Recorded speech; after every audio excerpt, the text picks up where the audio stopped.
Welcome back, fellow football fanatics. It's College Football with Sam, live a little bit later on Sunday than usual, but today is a shorter show anyway. Shorter than I planned, but still we have 5 topics here that I want to dive into with you, at least. Correction there on my grammar. I want to dive into 5 different topics with you, and they are record previews and predictions for Indiana, Michigan State, and Washington. I also want to discuss Oregon and the amount of true freshmen for them that I think could break through this year, and Michigan's 5 most impactful players, at least as I see it. I was debating whether or not to do a video about Michigan talking about the 5 most impactful players in an objective way, and by objective I mean not as I see it, because I think I'm pretty objective about that list, but just as the most potential to have impact. For example, Zeke Berry, Michigan projected starting nickel, he didn't make the list, but I think Zeke Berry is one of the most 5 impactful swing players, where if he plays like how he did last year, he can be a liability on defense.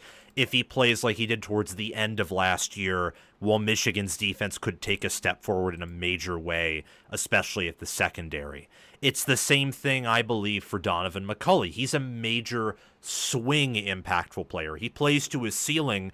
Well, Michigan's wide receiver core is still pedestrian in a lot of ways, but at least they have a true wide receiver one who can probably do damage to almost any secondary he plays against. If he plays to his floor at an average level, well, then Michigan's wide receiver room all around is pedestrian, and that will put a very low ceiling on this team as it relates to the postseason and college football playoff, and also playing in your biggest games and having success in your biggest games. Just a few housekeeping things before we dive into these previews and all that good stuff. I want to talk a little bit about recruiting. So, a few key points for recruiting here, just a few minutes. Felix Ojo committed to Texas Tech, got a massive NIL deal.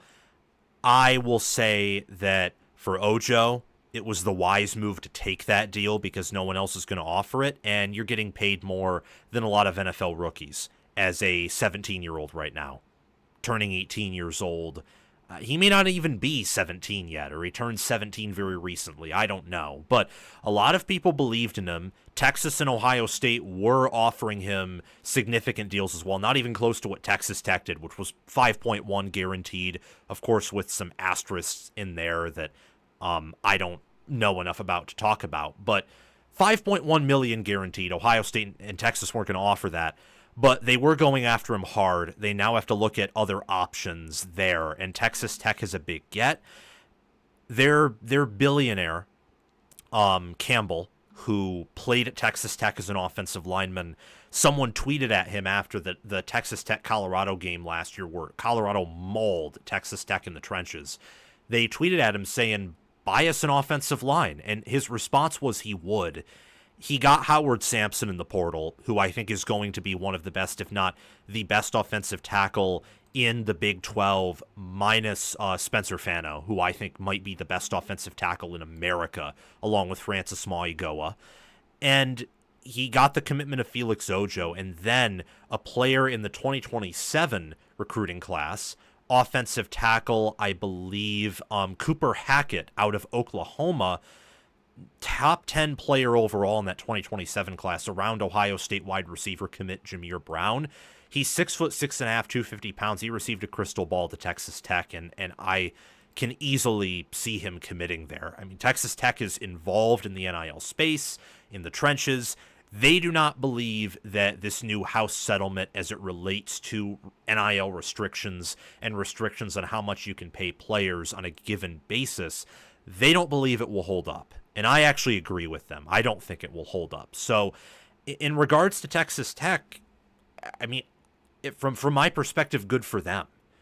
The window of opportunity to pay players as much as you want, while I think it will be longer than the college football world wants and longer than those who authored the House settlement and House rules want, because I don't think the rules will function as intended. The window is still limited. Eventually, there will be order that returns, because if not, this will go out of control. And instead of parity, you will see the sport dominated by a few powers that happen to have several engaged millionaires and billionaires, most of which will function outside of the Deep South, with the exception of Texas, although Texas isn't considered a part of the Deep South now that I think about it. Anyway, enough with my rambling. Huge recruiting weekend for Texas Tech. Syracuse beat out Michigan for an elite wide receiver in Calvin Russell, who's down to Michigan, and Syracuse included Miami and Florida State or Florida in that, but ultimately went to Syracuse. Syracuse gave him a good NIL package, and more importantly, I think in this one it was his relationship with Fran Brown that stood out. On the Michigan front, they upgraded some commits at corner, held on to their recruits. Did they get Calvin Russell? No, but right now they have the 7th recruiting class, and if they have a good season, I think Michigan will finish at least where they're at, if not top 5, if they have a good season. Michigan under Moore now has this reputation of starting slow and then being willing to offer gobs of money on the table and throw them at players, especially as the college football season and high school football season goes on, and then they close. They close well. So the fact that Michigan's 7th, it's the same thing with Texas, who's the 13th ranked class right now. Texas is ahead of schedule in the number of commits they have. They could have a strong close to the year and finish with a top 5 class easily. Same with Oregon. I expect Oregon and Texas to finish with top 5 classes, and I also expect USC and Georgia to do so. So that 5th spot, I think A&M, Notre Dame, Alabama, Michigan, and maybe Ohio State will be fighting for it. To move on to more recruiting news, Ohio State fell outside of the top 5, which is unusual. It's not time to hit the panic button or anything close to that. I actually like Ohio State's class at certain points in terms of quality, but the quality has fallen. It used to be the highest quality class. Now it's, I think, close to top 5, maybe inside the top 5 for 24/7 Sports in quality, but it's fallen because they've had to take some lower ranked players because they missed out on some higher ranked players. And I have a feeling, looking at their board that 24/7 Sports updated, that they're about to get some more 3 stars.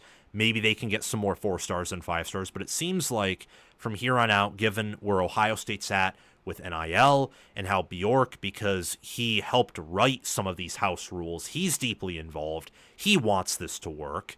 There might be a little bit of hubris there in thinking that because he wrote the rules that this has to work, if that's the thought process there. And Ohio State's recruiting class, well, they have Sam Greer, who I think might be the best offensive tackle in the class.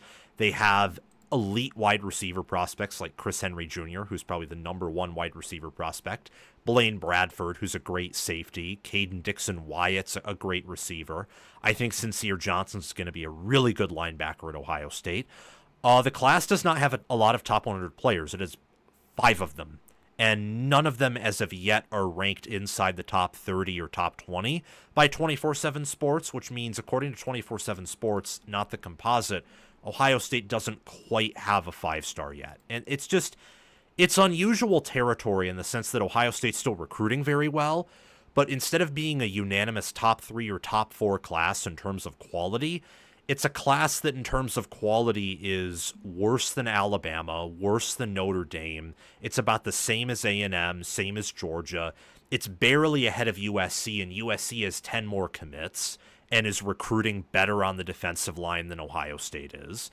It's a little bit ahead of Michigan, but not by much. Same story with Miami. A little bit of the same story with Clemson. It's behind LSU and Oregon by a good bunch in terms of quality, though they have 7 more commits. And if you factored out Texas's special team commits being ranked and weighing down the average, it'd be the same thing with Texas. So instead of Ohio State having a unanimous top 5 class and maybe higher in terms of quality, they more so have a recruiting class that isn't that much different from every other recruiting class inside the top 13. And in the short term, that's not a big deal at all because it's 2025 and none of these kids will play in 2025. It won't even be a big deal in 2026, honestly, because so few true freshmen contribute.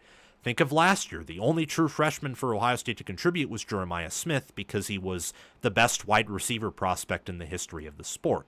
But you're looking at 2027 and down the road from there, and with these new house settlement rules doing one thing that actually matters, and that's making it harder to accumulate huge impactful portal classes because now you have buyouts from schools paying the players, and every school has an NIL collective now, so it's easier to hold on to top talent. You're looking at Ohio State's roster probably being negatively affected by this class in 2027 and 2028 and beyond. And depending on how quickly these rules are solidified or shown to be a sham, this could affect Ohio State in 2026 because NIL is not just used for high school recruiting, it's used for the portal, and it's also used for roster retention. So Ohio State, keeping an eye on them in recruiting in the sense that I think they could do very well by their standards. They're going to do well no matter what. Like, their recruiting is going to be just fine. It's whether or not they're going to still be above everyone except for Georgia and Texas and maybe Alabama and Oregon, or whether some other schools will be able to catch up to them. But no matter what, they're going to do well. They could get back to being unanimous top 4, top 3 in quality because they're still in the running for Braylon Womack, Tyler Atkinson. I think there's some momentum there, but not a whole lot. And there's some other players on their board. They could also continue to fall a little bit. And recently, they have gotten commits, but not as high quality commits as I know that their fans and staff would like. However, for all that I said about Ohio State, I still gave them praise because they're recruiting at the level that, Michigan and Notre Dame and A&M are in terms of quality. And a little bit behind Georgia and USC, who have more commits and similar amounts of quality, but they, unlike Ohio State, and Ohio State believes in these new rules, which I think is a foolish endeavor, but whatever, Georgia and USC don't. Georgia and USC are investing enough money and getting enough commits and are still in the running for higher level commits that tells me they don't believe this is going to hold at all. So the fact that Ohio State's still recruiting at this level with what I almost view as self-imposed recruiting restrictions is impressive. I mean, they have really good recruiters on that staff, and I know that Ryan Day is a good recruiter as well. Florida State is another school I want to talk about just before we get to the main topics at hand here. Florida State has 22 commits, 15 4-stars, 7 3-stars. This would be the best class, in my opinion, that Norvell has signed at Florida State. And they just got Chauncey Kennan at corner, who's the second best corner overall. He's from Florida. They also have some other highly touted players like Ernest Rankins, Devin Carter. They only have one top 100 player per 24/7 Sports. Looking at their composite rank per player, just looking at their composite here, they only have, again, one composite top 100 player. So it's a lot of more high-level mid-tier 4-stars, not a lot of elite 4-stars outside of Kennan, and not really any 5-stars. But it's a good class. Their average rank per commit is a 90.08. It's clear, in my opinion, with what Norvell has done portal moves-wise, coaching moves-wise, how he's talked to certain media members, and how he's recruiting here. And also the NIL deals they're trying to push through, where Jocon Bucks talked about this. My friend, who reports on Ohio State pretty accurately, another friend of my show, Baldfather Betts, talked about this in a segment we did. Florida State's trying to sign players to a contract that basically allows Florida State to extend their salary with no raise year over year over year and keep them locked in. If they want to get out of that contract, they have to pay their salary to Florida State. So there's strong incentives not to leave once you sign the contract. All of this to me reeks of Mike Norvell trying to get as much buy-in as possible, no matter what, with the Florida State administration, with the Florida State faithful. I wouldn't say with his current roster, though. I would not say that whatsoever. The amount of good players they look to bring in for 2026, if the class stays together, compared to the roster they have, shows, I think, that Norvell has finally woken up and thought to himself, oh, well, I have to recruit high school now. And I just think it's going to be a little bit too late. And then one more thing to add on here. These are the following programs with better recruiting classes than Auburn: Boston College, Pittsburgh, Ole Miss, Stanford, Arizona State, Arizona, West Virginia, Purdue, Utah, Wisconsin, Vanderbilt, Duke, Baylor, Kentucky, App State, Oklahoma State, Sacramento State, Kansas State, Iowa State, Nebraska, UCF, Houston, Boise State, San Diego State, Maryland, Memphis, Missouri, Tulane, Virginia Tech, Idaho, East Carolina, Virginia, Auburn with the 86th overall recruiting class. Average player rank per commit of an 88.99. That is a Clay Helton 2022 USC level recruiting class. If Hugh Freeze, originally I thought if he reached a bowl game, he'd be okay. Maybe if he reached 7 games, he'd have some job security. Part of me thinks if he doesn't win 8 or 9 games, that he's gone. Part of me thinks that way. Part of me thinks that if he loses to Baylor on opening night, he might be gone. Just looking at the momentum and how people are talking about him, and how Ohio State's come out, for example, and said they're playing by the rules, but they're still clearly promising their commits as much money as they can, like within the rules. They're still trying their best to play to market value, I think.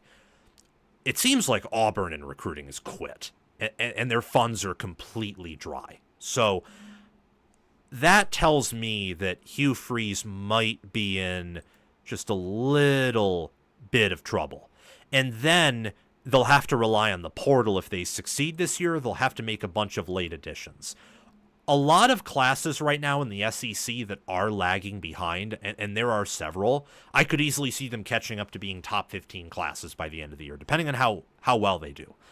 Auburn's not one of those. They're not. I could see Missouri and South Carolina. These are SEC schools outside the top 50 in recruiting rankings. I could see them rapidly climb up depending on how they do this year. Auburn, I have a hard time seeing them go from 7 commits right now to 25 and finishing with a top 10 class like they have recently under Hugh Freeze, unless they have a few billionaires I don't know about who are willing to hash out several millions of dollars, tens of millions of dollars. They've recruited well, as some commenters right now are mentioning to me, but you can't be this low. I mean, that's bad. I don't know how else to put it. But I want to right now close that bridge and jump onto the next island. We're going to be island hopping here, like the United States Army did in the Pacific, to kind of do a 4th of July theme, I guess. I want to talk about my Indiana Hoosiers 2025 record prediction. And then we'll jump into Michigan State, we'll jump into Washington, and then I want to talk about some impactful players for Michigan and discuss Oregon's true freshmen and redshirt freshmen too. So talk about their 2024-2025 recruiting classes and how they might be able to positively impact their season, because they lost a lot. They lost more. And if you look at returning starters, they lost way more than even Georgia, Texas, Ohio State did. That's pretty crazy, if you ask me. So let's dive in and start with these record predictions here, and I want to kick it off with Indiana. I don't think Curt Cignetti is going anywhere. I think that if he were to go anywhere that wasn't Indiana, he would have left after giving Indiana the best season in school history, 11 regular season wins. They hopscotched over the 10 regular season win mark and just went right to 11, because, you just do those things. Beating Michigan for the first time since 2020, and beating Michigan with fans in the stands for the first time in ages, in eons. And while they got blown out by Notre Dame and by Ohio State, they showed some fight in the first moments of those games, and it was Cignetti's first year. Their preseason win total was 5.5, and they more than doubled that.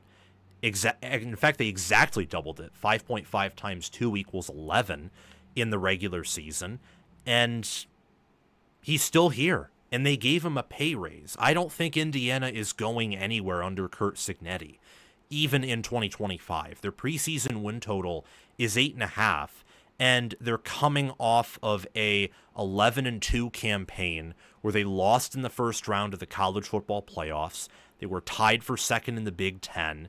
If Penn State lost to Minnesota and they only won by a point there, they lost to USC on the road, Indiana would have played for the Big Ten championship game in Indianapolis. They had their best season in school history. Their best by a mile. And if Cignetti were to leave Indiana, he would have already left, in my mind. They gave him a pay raise. They gave his staff a pay raise. I think Indiana's staff is among one of the best in college football. I think they are going to be a college football playoff contender yet again for 2025. And I think that, honestly, the evidence backs that up. I really do believe that. When you take a look at Indiana right now, I think that they have upgraded their talent relative to last season. And I don't think that's an exaggeration, because last season they were operating with a lot of high-level FCS and Group of 5 players, and some Power 4 caliber players for sure that they inherited from Tom Allen's roster that they brought in through the portal, but they really brought in a lot of G5 guys, G6 guys, I guess now. The Pac-12 is really a G6 conference, and they coached them up, and they won with them. And they blew out everyone who had similar talent to them or slightly better roster talent than the Hoosiers did, where they ran into problems against Michigan a little bit, but more importantly, Ohio State and Notre Dame, is where Ohio State and Notre Dame's second or third stringers, and even Michigan's, were more talented out of high school and had more potential than a lot of Indiana starters. Michigan just had a G5 MAC level QB that really held them back. If Michigan had a better QB, they probably win that game. And that goes to my point where Indiana really struggled with the teams that had a top 15 blue chip ratio caliber roster. But they were in year one. And in year two, where staffs typically have their biggest effect, I'm expecting Indiana to improve in a power rating sense. I really do believe that. I lean positive everywhere with Indiana. And I lean positive with the Hoosiers because I believe in Curt Cignetti and I believe in the talent that he has brought in. I think that Fernando Mendoza, I have him on my all Big Ten team. My all Big Ten teams, for context, are larger than most all conference teams, but regardless, I have Mendoza on my all Big Ten team, and I think he's going to be better than a lot of quarterbacks, a lot of experienced quarterbacks. I think he'll be better than Luke Altmaier and Aiden Childs and Jaden Maiava. And that's because I think the offense that Mike Shanahan and Curt Cignetti run, with an NFL talent like Mendoza and Elijah Surratt coming back, is going to work wonders. They brought in Roman Hemby and Lee Beebe Jr. from the portal, who I think are upgrades over Justice Ellison and Kalen Black, for example, at running back. Pat Coogan comes in the portal, and I think he'll do a good job replacing Caddick, the outgoing center, who's a stud for Indiana. All these players I'm mentioning are on my all Big Ten team. Drew Evans and Bray Lynch at guard come back. Carter Smith, I think, is the best offensive tackle in the Big Ten. They return Elijah Surratt. Omar Cooper Jr. and Mekhi Jackson comes in the portal from App State. They bring in Holden Stays. Didn't make my all Big Ten team, but just someone to pay attention to. He's more talented and more physical than Indiana's prior tight end, just because of the type of player he was at Tennessee and Notre Dame and who he was at a high school. They return Tyreek Tucker, and Dominique Ratcliffe and Jose Wheeler are also on my all Big Ten team. Michael Kamara is my best overall D-end in the Big Ten, one of the better D-ends nationally, and he comes back. I like the Kellen Wyatt and Stephen Daly additions at edge.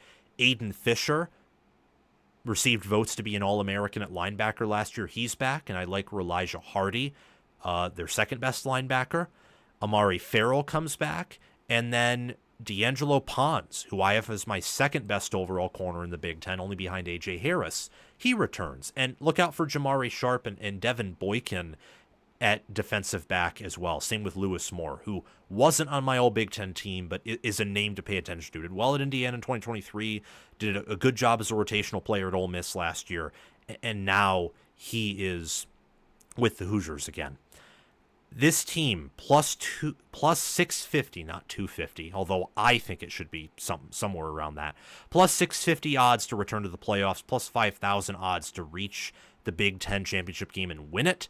Week 1, they play Old Dominion. Week 2, they play Kennesaw State. Week 3, Indiana State. Week 4, Illinois to open up conference play. So 4 home games in a row and 3 games against cupcake teams they should beat by 40 points. So some time for a team that loses a lot of starters to get into rhythm and find its identity again.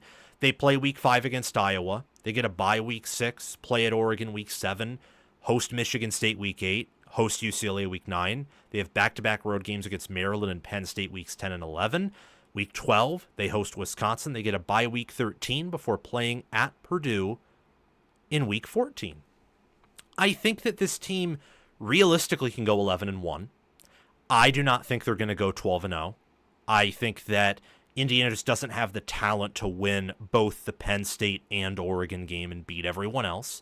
But I think 11-1 is a realistic ceiling because Oregon loses a ton, and we've seen James Franklin and Penn State before mess it up in big games, and I think Indiana could be a big game. Their realistic floor, I believe, is 8-4. The worst possible outcome where they have some injuries, bad injury luck, and the teams in their schedule are tougher than we expect, I think 7-5. They have the 13th toughest Big Ten strength of schedule rank from my perspective, and their non-conference schedule's easy. So they once again will having a much tougher schedule than they did last year. We don't know that for sure, and it looks like they'll still have a relatively easy schedule compared to other Big Ten teams. They return 62% of their production, and in preseason S&P Plus, they are ranked inside of the top 25. I think that Indiana is this team that's well coached. I think they have one of the best staffs in college football. They manage games well. They punch above their weight class. They have a good culture. And they, last year, even against Ohio State and Notre Dame, they looked like a Big Ten physical athletic team on defense at multiple points. Not as athletic as Notre Dame and Ohio State were on defense, but at times they looked better than those units. More so Notre Dame's defense than Ohio State's defense, which was the best defense in America last year when it was all said and done. Indiana, there was just so much to love about them last year. They finished with the number 1 rushing defense. Curtis Rourke balled out even with torn ACLs and with the talent limitations we know he has. I just think the staff's good. I think that if they were overrated or if this was a 2021 Michigan State type story, you'd have saw Indiana play in a lot more close games, and they wouldn't have dominated all the inferior opponents the way they did. And as for the Michigan game, Michigan played them in the same way that Michigan played Ohio State and Alabama. They were playing Michigan at the end of the year when Michigan had figured out defense and when Michigan was managing games a little bit better and preparing for games a lot better, coming out much stronger than they had in September and October. Indiana took care of business against Michigan in a way that Alabama and Ohio State could not. And I think that was a testament to Cignetti and his coaching job in the fact that his staff did not have some of those brain-dead moments that Alabama's did, or Ohio State's did, or that Oregon's did, like to open up the Rose Bowl, though I can't blame them that much with the Ohio State team they had to play. But regardless, I'm picking Indiana once again to go 11-1, 8-1, same as last year. I think that their one loss will be to a Penn State or Oregon. I think they're going to beat one of those teams, and it's more likely in my mind going to be Oregon than Penn State because Oregon loses a lot. Oregon's staff is not as good as Penn State's, and I don't think you want to play Penn State late in the year. You don't want to play them at any point in the year, but I think Penn State has some untapped potential with the staff they do, and it's going to be a back-to-back road game. They're going to have to travel to Maryland. They don't even get a bye, and they're going to have to travel to Penn State. And Penn State comes off their Ohio State game, yes, but this Penn State team is veteran leadership, and they have several NFL players, and it's not a good matchup. It's also Jim Knowles compared to Tosh Lupoy. Would you rather go up against Tosh Lupoy or Jim Knowles coaching a defense? much rather would go up against Lupoy. And even then, it's not guaranteed. I think Indiana's most likely record is 10-2. I think the most likely outcome is they beat everyone but lose to Oregon and Penn State. I'm picking them to punch one game above what I think that most likely record is because I really have faith in Cignetti. And I like what he's done with the team. I love the staff that he has constructed. I think they have, again, one of the best staffs in America. And they've upgraded their roster talent. They've brought in more proven, more Power 4 level players than they did last portal cycle. Now, their portal players hit. A lot of them did in a big way. But they also didn't have anyone come in through the portal that was a Kenneth Walker to them, or even someone who was a Quinshon Judkins level player. They didn't have that. They didn't. So I don't know. I think there's a good chance that this team will be better than last season's, and I do think they are going to go back to the college football playoff. I think Cignetti has shown us that he's that good. And like Washington in 2022, where DeBoer walked into Washington, took over a losing culture, losing program, brought in some transfers, coached up the remaining talent, and boom. They had some bad performances, but heck, they beat Oregon. They beat Oregon State that year. They beat Texas in the bowl game, and they won 11 games. And then they returned more than this IU team did. In terms of returning production, they actually didn't return that much more from their 2022 selves, the Huskies did, compared to how much Indiana returns this year from their 2024 selves. In terms of starters, they returned more, though, and that does matter. But I don't think we should be underestimating Indiana here. Their brand does not determine who they are, at least in the regular season. Come postseason, where talent scaled matters a lot more, because coaching staffs have a longer time to prepare, and therefore they can better maximize the talent gains they have. Also, injuries have settled in by then, and teams that are more talented are deeper in general, with rare exceptions, of course. Then it might matter, but right now I don't think it matters at least a ton, especially since they're not playing an Oklahoma or Wisconsin caliber schedule. Let's get into some predictions I have for Indiana, just some general ones. It's a Scoville scale is what we're using here. We have a mild prediction that isn't hot at all, a medium, hot, scorching prediction, and we have a hellfire prediction, which is the boldest prediction I have for this team. Caught my mouse there, slid off. My mild prediction for Indiana is they'll go over their preseason win total of 8.5. I think this is very mild.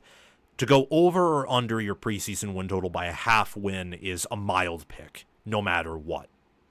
With rare exception, of course, but this is not one of them. My medium pick is that Brian Haynes helps IU's defense maintain its impressive 2024 performance in 2025. It's medium because even though they return some key contributors, they lose a lot of starters, and Indiana's schedule's tougher. So if they replicate the statistical performances they had, when you weigh it by strength of schedule, I'm saying their defense will get better. And their defense was pretty good at the end of last year, and they lose some production there. So it's medium. Could be wrong, but I think is more likely to be right than wrong. My hot prediction is that Fernando Mendoza is a superior quarterback to Curtis Rourke. He'll be an upgrade in that category, in my mind. More NFL tools, more mobility compared to Rourke last year, who was operating off of torn ACLs. A point to be brought up, though, is he does not have the winning spirit that Rourke does. At least we don't know if he does. So that combined with the fact that Rourke was one of the most productive quarterbacks in America last year is why it's a hot prediction. My scorching prediction is that the Hoosiers will make a return to the college football playoffs. They likely have to go 11-1 while doing this, but if they go 10-2 and they play Penn State and Oregon competitively for a half or 3 quarters each, I could see them getting in at 10-2 and getting a road game like they did last season. And my hellfire prediction is that Curt Cignetti beats 2 or more ranked opponents. I think that most likely they will be Illinois, Oregon, Penn State, could be Michigan State, given how Michigan State's schedule lines up. It gets harder as the year goes on. They could start off hot, get ranked, and fizzle out. And Iowa could be ranked. But I'm going with Illinois, Oregon, and Penn State likely being those, and I think that 2 of them or more, if some other opponents on their schedule end up being ranked, Cignetti will win. It's in reference to the comment last year where he said basically we kick the rears of top 25 teams. We destroy them. And they didn't beat a top 25 ranked team all season long. And including Oregon, Penn State, and Illinois in that list means, yes, the reason why it is a hellfire prediction is I think one of Oregon or Penn State is going down to this team. And I think it's far more likely going to be the Ducks, where they're going to be working through some things earlier in the year. Indiana gets them off a bye. Oregon also has a bye. And I think that if Oregon doesn't roster them, and by roster them I mean they're so talented that IU can't keep up, if Oregon and Indiana play a close game, Indiana's going to come out on top in that matchup. So those are my predictions for Indiana, my record prediction and a few other predictions for the Hoosiers this year. Yes, I am very high on Curt Cignetti. I'm high on Indiana, and I think there are reasons for that. They return more than 60% of their production. They have an easy non-conference, and one of the big games they have it at a point in time, and they face a team in Oregon who loses a lot, to where I like their chances to get a signature win that would push them in the playoffs. And at Iowa won't be easy. Michigan State and Illinois won't be easy. Wisconsin won't be easy. But those teams last year, Indiana either destroyed them or would have destroyed them had they played. And Indiana returns as much as many of those teams do. Some cases less, some cases more like Iowa. I believe in Cignetti. I like what he's doing in Indiana. I'm not selling my stock after he just produced the best season in school history, while kind of doing it on the fly. Now, they have some time to settle now that their staff is in their second year, and they've evaluated their roster for the second year and brought in a better portal class than they did last year. I like Indiana to improve by power ratings and probably maintain the same record, or at least maintain a good enough record to reach the college football playoffs in 2025. Now, we can talk about Michigan State. I'm excited to do this. I like the Michigan State Spartans, and I'm a big fan of Jonathan Smith. I really am. Let's check the comments and see what everyone is thinking. Oh, wow. 64 concurrent viewers and 18 likes. Yeah, everyone, make sure to subscribe to the channel and click that notification bell. That way you can get notified when we go live Sundays, Mondays, and Wednesdays at 6 p.m. Eastern time. Tonight we went live at 7, but it's usually around 6 p.m. Eastern time. Sometimes we'll go live more than 3 times a week. Sometimes we won't. Sometimes we'll go for 2 or even 3 hours. Sometimes it is just an hour or an hour 30. Make sure you hit that notification bell, though. Really helps out. And also, like the show, share it around, be active in the live chat. If there is a super chat that any of you send, I will answer it during the breaks in between the segments. So if you want to send a super chat, feel free to send it, and I will answer it. But let's talk about Michigan State here. Very curious case is Michigan State entering 2025. The Spartans finished 5-7, and it was an embarrassing 5-7 because how they closed out the year. They can't have that happen again. And yet, I think that they made progress in a variety of ways from 2023 to 2024. I think that the in-game coaching was better. I believe that their defense was profoundly better, especially in the secondary, which at some point became a meme under Mel Tucker at Michigan State. Michigan State recruiting recently has earned some momentum, achieved momentum. Michigan State upgraded their athletic department by getting rid of Alan Haller and hiring Jay Batt. And they have talented players such as Nick Marsh, Aiden Childs, Jalen Thompson, Jordan Hall. All these players I named are blue chip players who I think took steps forward, or at least had good moments under this current coaching staff led by head coach Jonathan Smith and offensive coordinator Brian Lindgren, defensive coordinator Joe Rossi. I think this is a wonderful staff. And the 5-7 record last year, 3-6, they improved by 1 game overall compared to 2023. They're tied for 12th in the Big Ten, had no postseason. And look, how they finished out against Illinois and Rutgers and in Indiana and Michigan, even Purdue where they won, but they nearly choked it away. It wasn't good. But I think there are a lot of reasons to be optimistic about Michigan State. I really do. And let me tell you why. So Michigan State, the Spartans here, they bring back 66% of their production. That's 16th. Their preseason S&P Plus rating is a negative 0.2. which is 64th. You look at what they bring back at quarterback and wide receiver and tight end, and what they bring in on the interior of the offensive line. And I like this look for the offense. They're plus 1,800 to reach the playoffs, but I don't think Michigan State needs to reach the playoffs to have a successful year. I just think they need to win 6 or 7 games, and I think then that they will be good. So, looking at this here at Michigan State, I think that Aiden Childs is going to be a good quarterback this year. I think that Marsh will be one of the more productive wide receivers in America. I have Aiden Childs on my All Big Ten team. I don't have a running back for Michigan State there, and I think that is an area potentially of concern. But the O-line makes the run game work, usually more than the running back makes the run game work. Again, with the exception of Kenneth Walker, or maybe last year Henderson and Quinshon Judkins, who were similar in talent to Walker. Matt Gulbin, I think, is going to be an awesome center for Michigan State. I have him on my All Big Ten team. I like Connor Moore and Stanton Ramil on my All Big Ten team at tackle. And Luka Vincic missed it at guard, but he was close. Just left off my All Big Ten team. For context, it's larger than most All Big Ten teams, but still, the players I mentioned on here are all good players. Nick Marsh I have in my All Big Ten team. Same with Jack Velling. I have Grady Kelly and Jalen Thompson on the D-line representing MSU on my All Big Ten teams. I have Darius Snow at linebacker and Nakai Martinez at safety.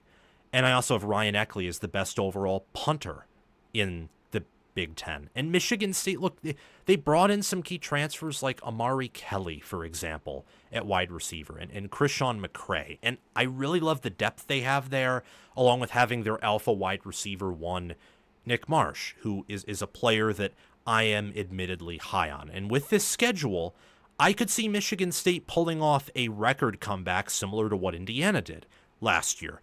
Week 1, they open up against Western Michigan. Week 2, they play Boston College. Week 3, they play Youngstown State. Week 4, travel to USC. Week 5, they get a bye. 6, they travel to Nebraska. 7, they host UCLA. Week 8, they travel to Indiana. 9, they host rival Michigan. Week 10, they travel to Minnesota. Week 11, they have a bye. Week 12, they host Penn State. 13, they travel to Iowa.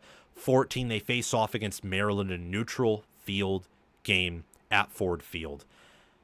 They can go 9-3. They could even go, I think, if everything goes right for them, and let's say Michigan's down, Nebraska's similar to what they were last year, same with USC, and Indiana regresses. Basically, if everyone on their schedule is as expected or weaker than expected, and everything plays out for Michigan State, they could go 10-2.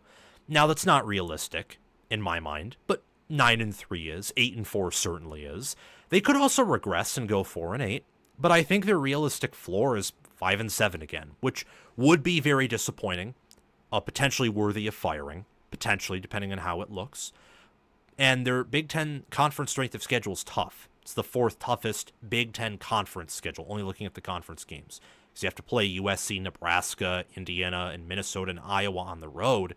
Maryland's neutral field. It's not a home game. You only have 3 conference home games, UCLA, Michigan, and Penn State. I have no clue how that was allowed, but at least you have also 3 home non-conference games. But still, the schedule's not easy, and Michigan State really needs to start off strong and win all of their non-conference games, because not even 3 conference games, I think, are guaranteed here as wins, if I'm being really honest about it.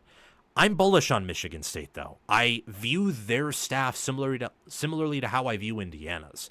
I just think their approach, unlike Indiana's, was conducive to a long-term rebuild, was indicative of more of a long-term rebuild.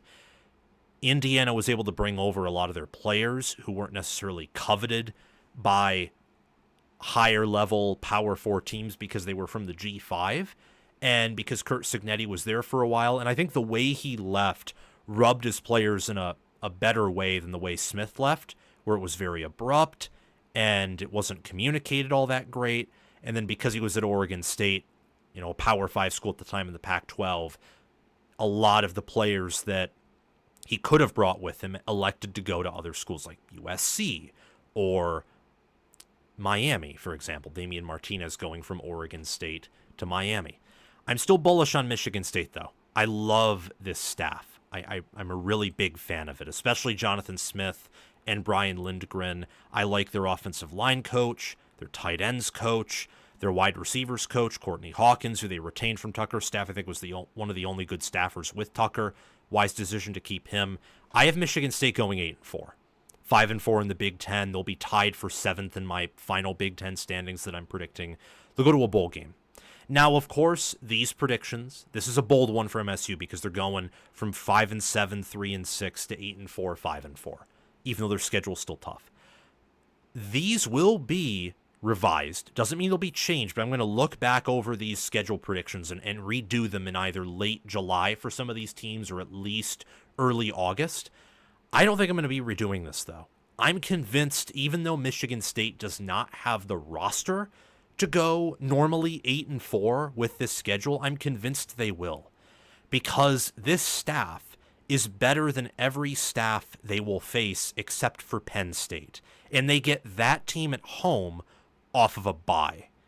Meanwhile, Penn State won't be off a bye. And Michigan State, if the Spartans are if by then they've won 6 games, that place will be packed, in my mind. So they return a lot. They have continuity. They retained most of their good players from going to the portal, though they did lose Brantley. But that was better than them losing both Simeon Barrow and Derek Harmon last year. I think if they retained both of them, Michigan State probably earns a 6th win last year, and we may even look at the program a little bit differently.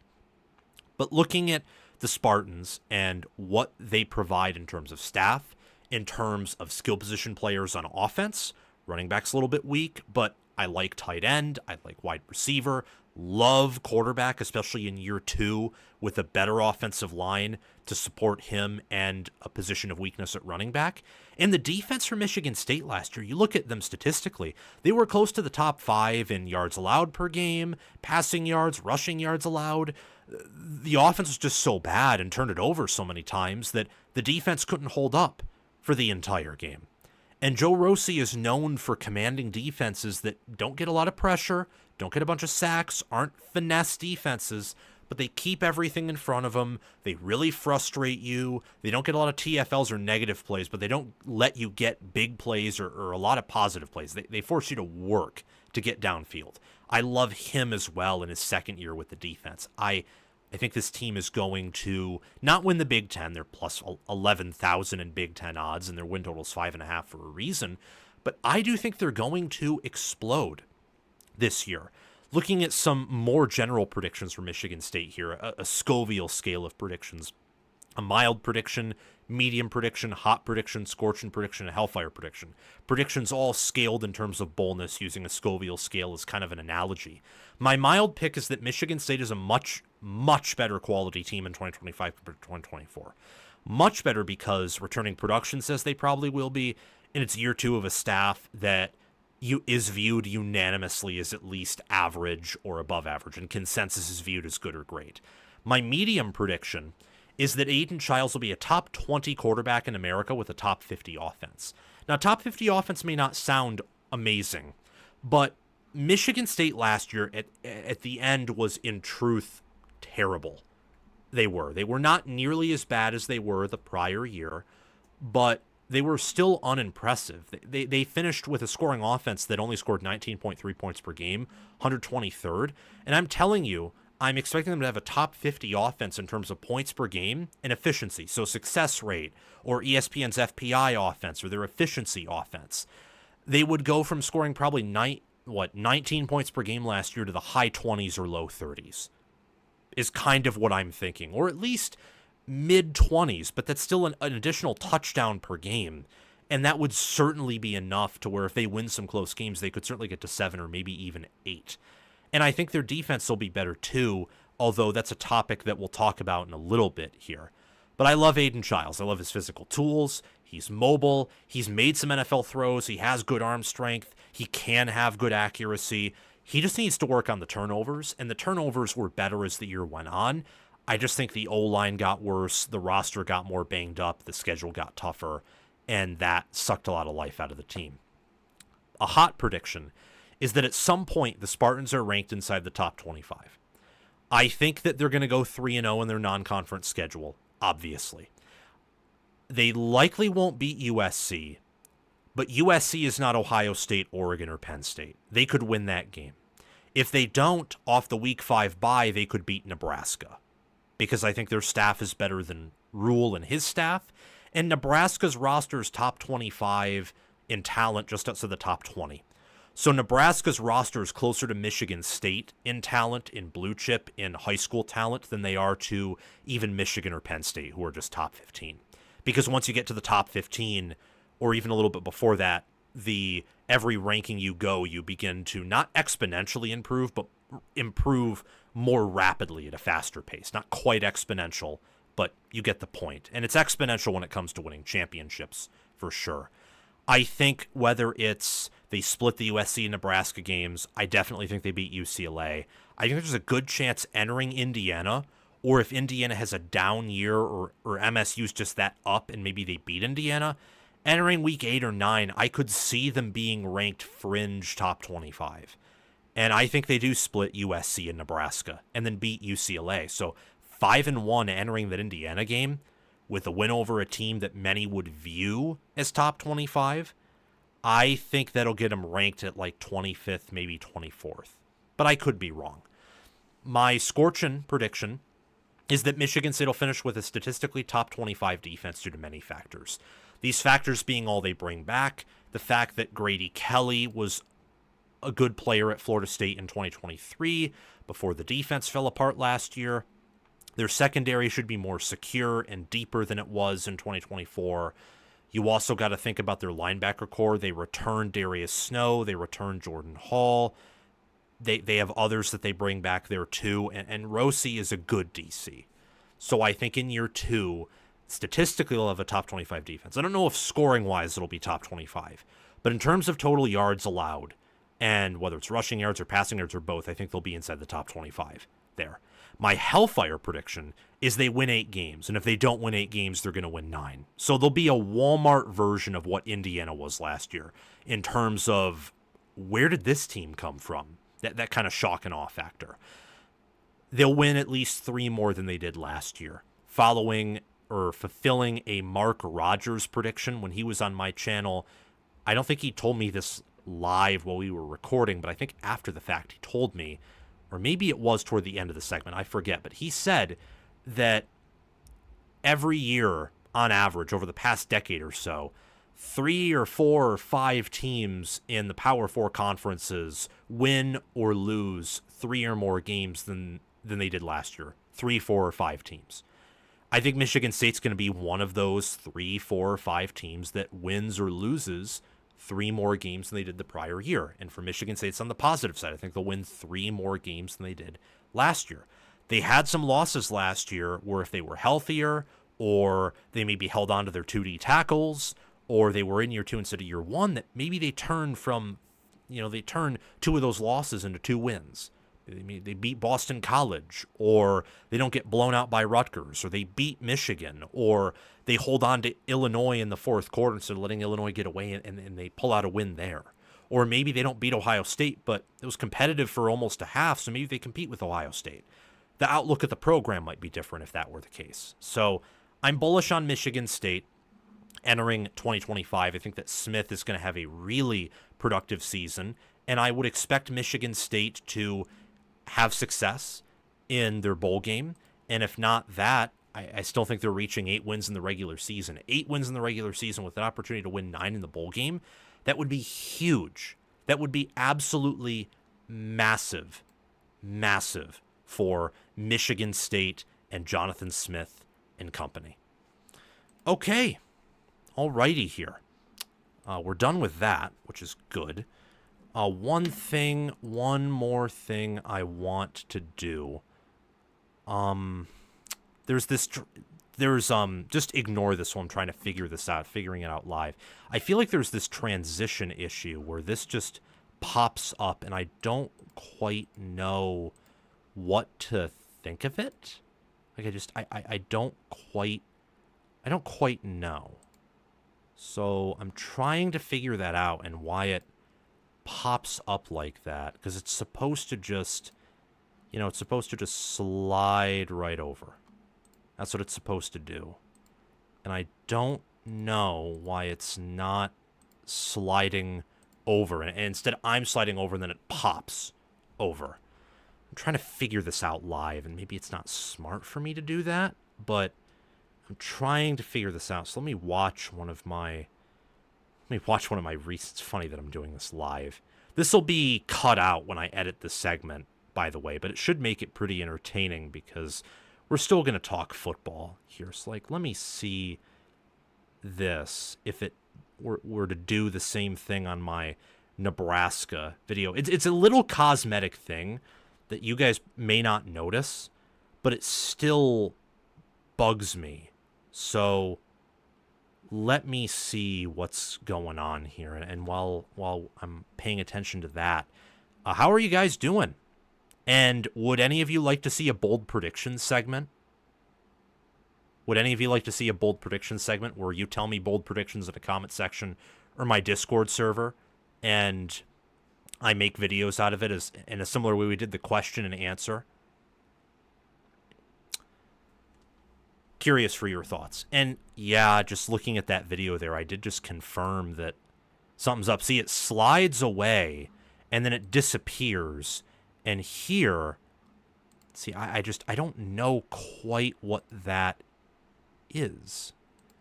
It's something, though. It's something.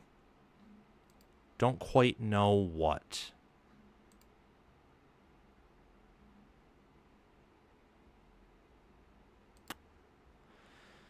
I don't quite know what it is. Maybe it's this? Yes, it is that. Okay, I figured it out. It was a layering issue. Shouldn't be that big of a deal for the videos. It's irritating, of course, because now they won't all look quite the same, but only to a trained eye would, and that wouldn't even be that annoying. So, cool. Okay, I figured that out live, but it shouldn't have that big of an impact. We're gonna move on to Washington now. Talk about the Huskies, and then we'll of course talk about Michigan. We'll talk about Oregon, and all those good things, and then we'll get on out of here. So it's gonna be pretty cool. No answers on the bold prediction segment, but anytime you guys answer, just let me know, and I'll read these comments back. So if you guys want a bold prediction segment, because I just saw that Josh Pate's doing one tonight, and we tried that last year, we've tried it before, and we don't have a lot of questions in our Discord server. So actually, speaking of which, click this link right here. I'm about to post it right here. This is my Discord server. Go in my Discord server, join it. It's totally free. It won't sign you up for anything other than notifications if you turn them on. If you do it also, well, you'll have notifications for when I drop videos. So that's awfully convenient. But join the Discord server and ask me a question or give a bold prediction in the hashtag YouTube mailbox. So it can be a question, or you can just tell me, I think Indiana's winning the national championship, or I think Oregon's going to win the national championship, or I think Oregon's going to go 8-4 because, as someone just said in the comment section, they'll lose early because they have a lot of young talent. I can see that happening. So let me know your bold predictions and any questions you have for me to answer in that link that I just pinned, the Discord server. Join it right now. It's easy. Navigate to the hashtag YouTube mailbox channel and give me a bold prediction or a question. Hate itching my nose on air, but sometimes when it's hot, you got to do what you got to do. Okay, let's talk about Washington here. The Huskies. The team that many have called a sleeper team. Many have anointed DeMond Williams Jr. as one of the best quarterbacks in the Big Ten. What are the Washington Huskies? Again, don't know why my nose is itching. It's irritating. Very, very irritating. What are the Washington Huskies to you entering 2025? Tell me in the live chat so I can get a good pulse on Washington, because I don't feel like I have an elite pulse. I have a record prediction for him. I have a few predictions for the Huskies. I'm somewhat confident in my predictions, as I am for especially Big Ten and SEC teams. Some notwithstanding, though. But I don't have this amazing read on them. I really don't. It's similar to my read on USC last year, or my read even on Iowa this year, who's a team that this week I'll be making record prediction videos for. So tell me what you think Washington is to you. I really like Jedd Fisch as a head coach, and I think that in 2024, Washington did an admirable job. They tried. They didn't always succeed, but they tried. They had buy-in culturally and also on the field buy-in.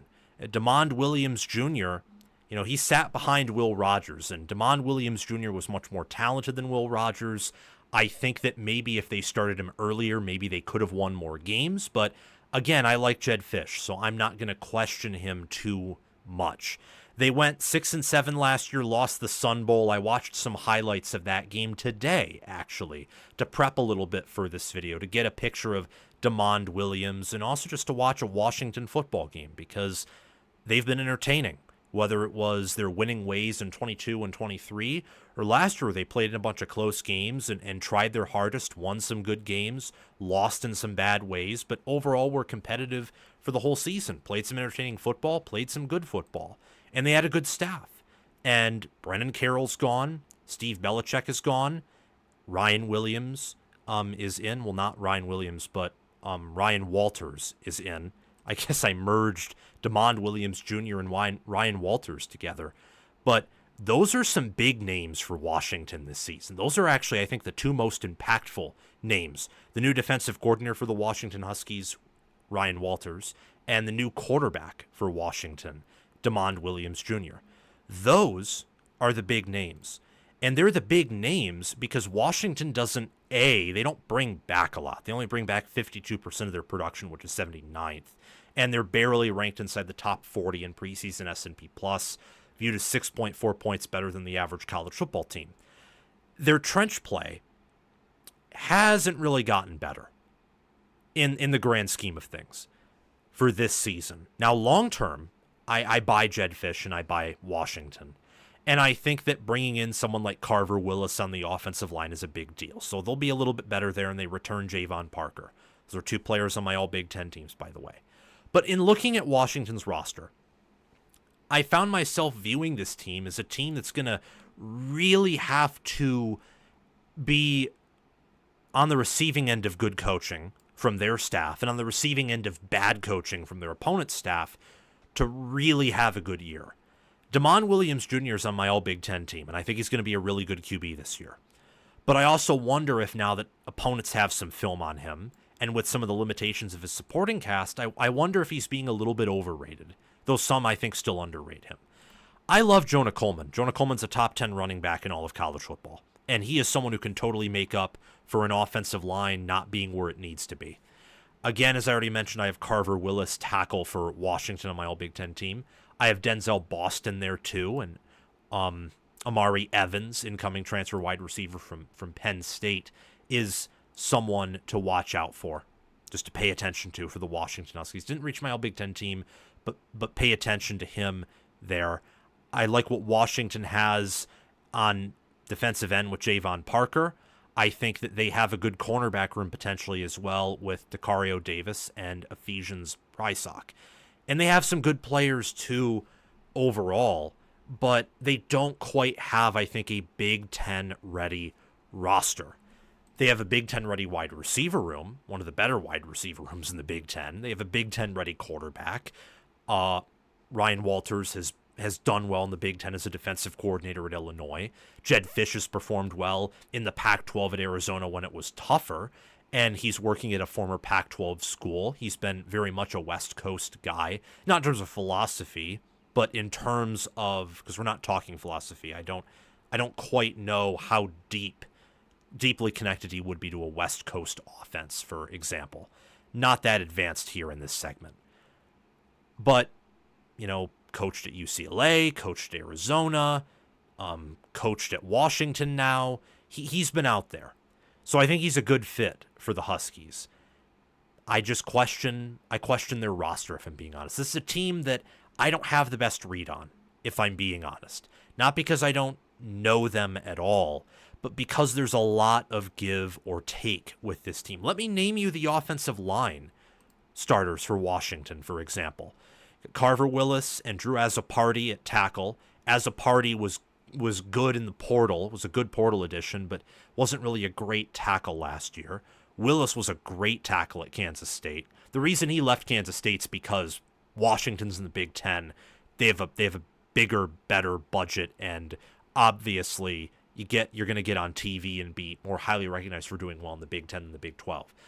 Packy Fino at guard, redshirt freshman.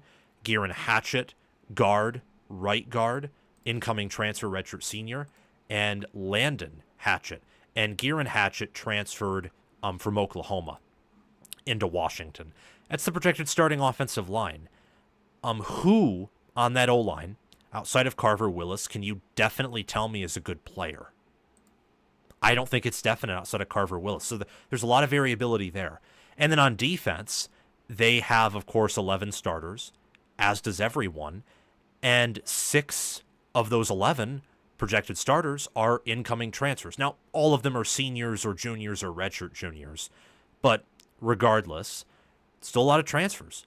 A lot of potential continuity issues. Also, a chance that it all pans out. So this team, I think, is a pretty high ceiling. And I think that 9-3 with this schedule, which I rank as the 12th strength of schedule for only Big Ten conference games, but I still think for Washington that's tough.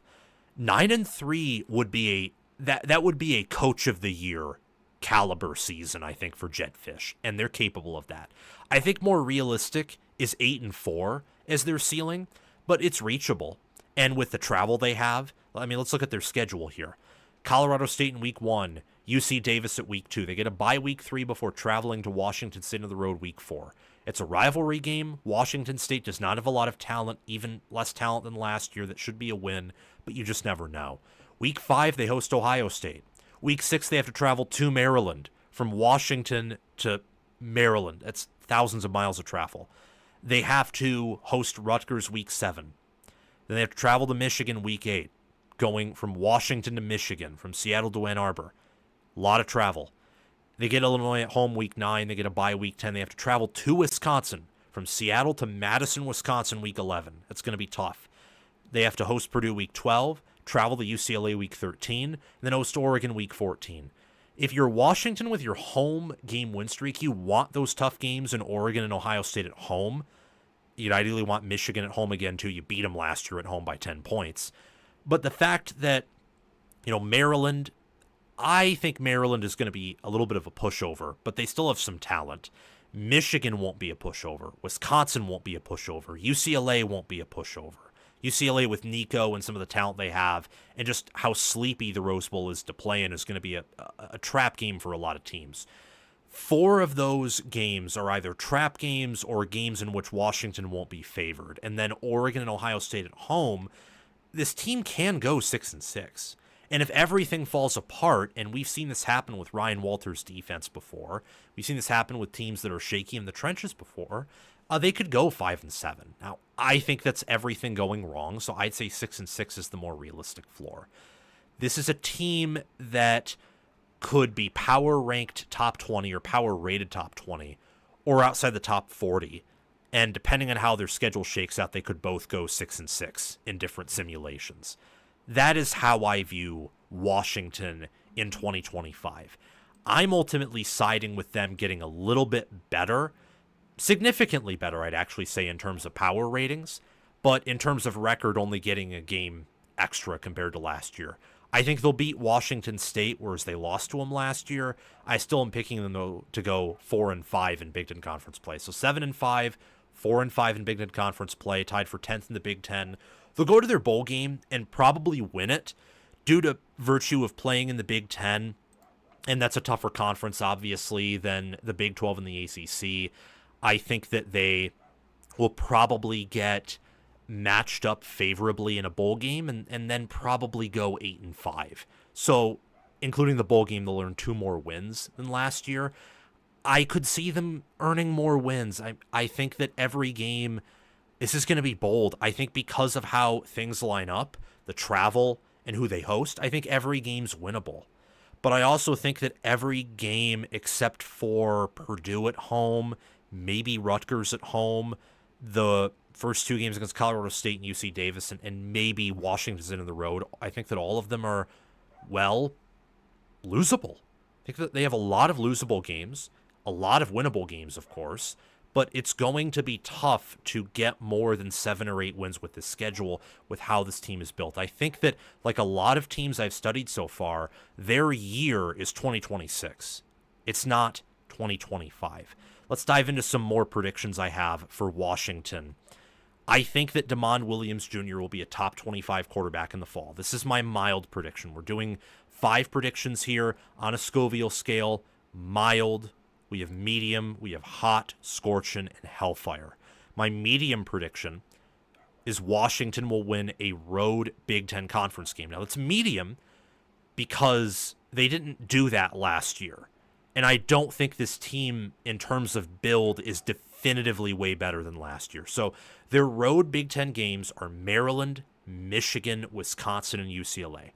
You have 4 of them. Michigan, in terms of talent and what they bring back, should be better than Washington, if not by double digits neutral field. But I could be wrong there. Wisconsin, with what they bring back and the fact that Fickle's in year 3 and not year 2, and if quarterback is healthy, they should be better than Washington once you factor in home field advantage. UCLA is a sleepy place to play. They nearly beat Washington last year, and that was in Husky Stadium, so what happens when the tables are turned and they have to travel to the Rose Bowl? And Maryland on the road, that's a long distance to travel. That could be a Friday night game, too, and if that's the case, Maryland's crowd will be amped up, but Washington might be a little bit more on edge due to having one fewer game. Maryland will too, but they have the home. They're at home and they don't have to deal with that long travel. My hot prediction is that Jonah Coleman rushes for 1,300 yards at least, if not more, has 11 or more rushing touchdowns and averages 6 yards per carry. He's coming back. I think the offensive line will be better. And while the rushing quarterback could take away from him some, it could also make him and should make him deadlier, because now defenses will have to think about 2 rushing threats to guard, not just the running back, but the quarterback, and the offensive line should be better. My scorching prediction is that the Huskies play one of Ohio State and Oregon within a single score, whether that's Oregon or whether that's Ohio State. With Oregon, you get the advantage that it's a rivalry game, and Oregon doesn't quite yet have the talent Ohio State does. With Ohio State, you get the advantage of Ohio State early probably won't look like a national championship caliber team with how much they lose. They have a lot of good players coming back, but they also have a lot of players who are questionable. And with how they've recruited at certain positions, you could see Washington at home with that travel advantage. Also, Ohio State has to travel way more than Oregon does to get to Husky Stadium, so there's a better chance Ohio State plays closer to its floor than Oregon does when they play Washington. So that's my scorching prediction, is that the Huskies play one of these teams very competitively and possibly could earn a win over one of them, though I think they'll lose to both. But at minimum, they'll play one to within a possession. My Hellfire prediction is that Washington will not improve their Big Ten conference record. It's a Hellfire prediction because a lot of people view this team as a sleeper, and their over-under win total is 7.5.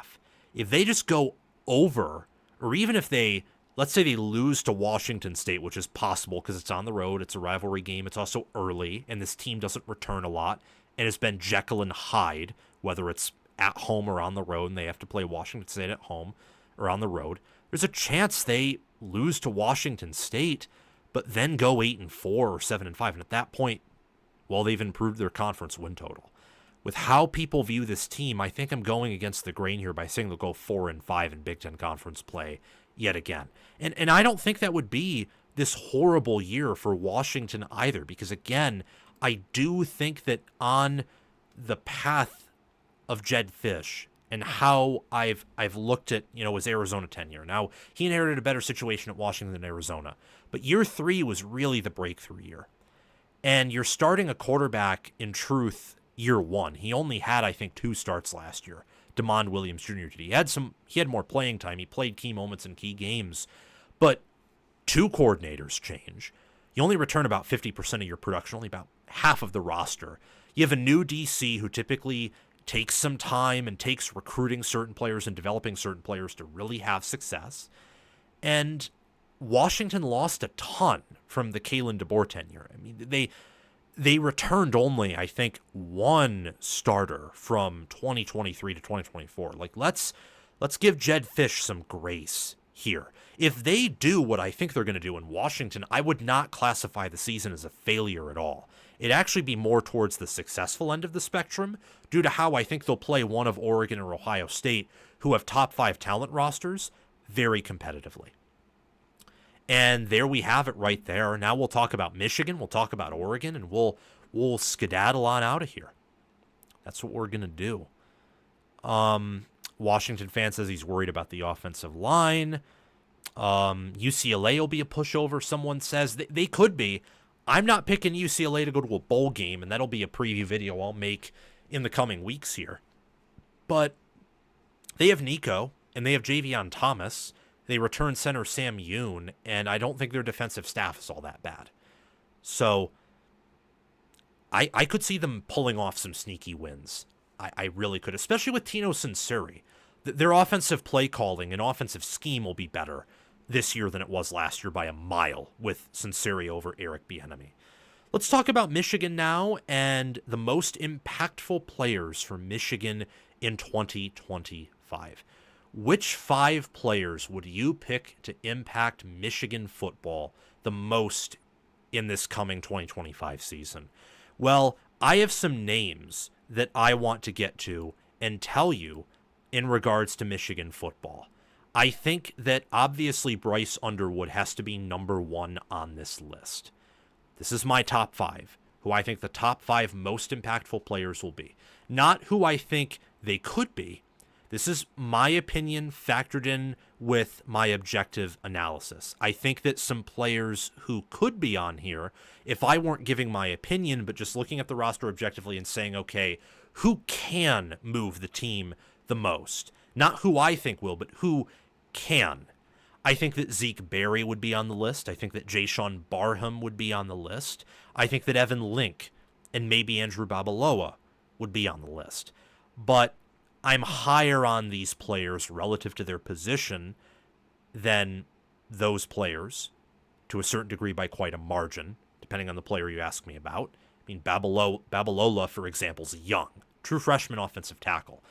If he breaks out, starts, and immediately is an all-Big Ten offensive tackle, then Bryce Underwood saying he'll win that many national championships might come to fruition, honestly. But I'm not quite there yet with Babalola. I'm not. I think he'll be good, but starting as a true freshman at offensive tackle is very rare. Takes a certain type of talent, of energy, of mindset, of learning the playbook and just being a great football player to do. And I don't know if I'm going to expect a true freshman to do that. Link has had his struggles. Barry has had his struggles. Barham has. Barham honestly just barely missed the list. Defensive line is featured here a bunch because I'm high on Lou Esposito as a coach, and I think a lot of the players they brought in from the portal on D-line and return are good players who now will be even better now that they have a year under Esposito's belt. And if they were developed beforehand, well, they were coached by Mike Elston, who was one of the best of the best. Let's get back to Bryce Underwood, though. Underwood has to be on here, no matter who you are. No matter what. Because even if Underwood busts relative to expectations, he's much better than Davis Warren. He's much better than Alex Orji. And as the number 1 overall prospect in the 2025 class, someone who's viewed by many as much better than Raiola or Lagway was out of high school, though he's a year younger than them, so that obviously pulled some things back. He should have success relative to what Michigan had at quarterback last season. In 2024, he had 2,509 passing yards, 32 touchdowns, 6 interceptions, and he had 6 or 7 rushing touchdowns as well. Successful player, has a lot of confidence behind him. He's absolutely yoked, built. I love everything about him. I think he's going to be successful. I thought that Dylan Raiola last year would be a top 20 quarterback in year one, and I overvalued that a bit. This Michigan supporting cast, with the defense they have, the offensive play caller they have in Chip Lindsey, and with just how talented Underwood is, and a lot of people will tell you this, that he has that potential to be, not as a freshman, but down the road, round one, pick one potential, be a future NFL player, certainly win a Heisman, depending on what Michigan does on offense. I think he has to be number one. I think at the end of the year, and I've already talked about this on my Michigan season predictions video, link in the top right corner of your screen, and in a reply to the pinned comment, or just in the comment section somewhere. I think he's going to be a top 10 quarterback by the end of the year. Very high on Bryce Underwood. Other players to talk about. We have Rayshawn Benny and Damon Payne at defensive tackle. Benny's my number 2. Payne's my number 5 for impact players. I have Justice Haynes as my 3rd most impactful player at running back. Derek Moore's my 4th most impactful player, D-end. Justice Haynes, let's talk about him to round out the offense. Then we'll jump back to number 2, Rayshawn Benny. 73.5 offensive PFF grade with 305 snaps, and with Alabama last season, 79 carries, 448 rushing yards for 7 touchdowns and 5.7 yards per carry. The way he moved in the spring game with Michigan's O-line, which was clearly behind the defensive line, and against Michigan's defense, he has a level of athleticism to him that, like athleticism and size, that I don't think Edwards had, that I don't know if Corum had. There's a possibility that Justice Haynes is Michigan's best running back of the 2020s. There's a good chance of that. Now, am I picking him to be better than Corum was in 2022 or towards the end of 2023 when I think he was finally 100%? Not quite. Not quite picking that to happen. But I think he'll be better than Edwards was last year. I think he'll at least be as good as Mullings was and certainly have higher upside. And with this Michigan O-line having some of the questions it does at tackle, but having some of the good qualities and players it does at guard, the returning production there, and with Underwood's legs and some of the limitations at wide receiver, I think he's going to have a big year with Michigan. I expect him to have 1,000 rushing yards at the end of the regular season. Going back to Rayshawn Benny at defensive tackle, he had an 83.1 defensive PFF grade with 327 snaps. That graded out as highly as Kenneth Grant. Now, is he viewed as a first-round defensive tackle right now?